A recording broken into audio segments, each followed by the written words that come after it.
Welcome back to the workflow workshop. This is a quick rundown on how we can use bookmarks to keep our Google Chrome organized.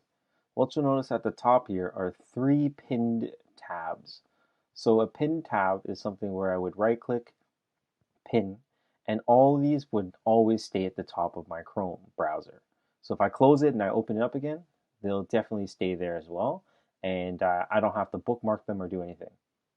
But sometimes I have something that I want to keep in my bookmark bar because I don't want it always at the top.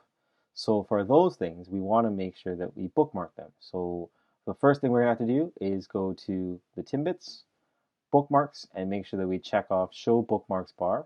So that's our bookmark bar with nothing in it right now. And then we can highlight the text of a URL and drag it here, and that's how I can create a bookmark. But let's say I want to keep just the icon, so I can click on the star here and then erase the name, and that will just show the icon for Brightspace right there instead, and that keeps it nice and neat if you know the icons and you're familiar with that. If you're in Mr. Hong's class, what you can do is download the VS3 bookmarks, and you go to the Timbits here, bookmarks, and you're going to go to import bookmarks and settings. If you don't have that, you can go to bookmark manager. You're going to click on the white Timbits, import bookmarks, and you're going to find the VS3 Hong bookmarks HTML file. Once you find that, you can open it up and it will show up on your browser. But right now, it's a folder within a folder within a folder within a folder. I don't really want that.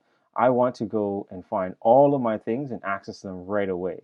So what I'm going to do is I'm going to highlight all of these by clicking first here and hold shift, and then I click at the bottom one. So now I've highlighted them in light blue, and I'm going to drag them to the first bookmark bar. And when I drag it there, it will show up at the top, like so. Now I don't need this imported one because there's nothing in there, and I can click delete. And that's how you can access all of your bookmarks in a one quick and easy space. Everything from our virtual attendance to our virtual library tools to Flipgrid and Mindomo. So it's all there ready for you to access very, very easily.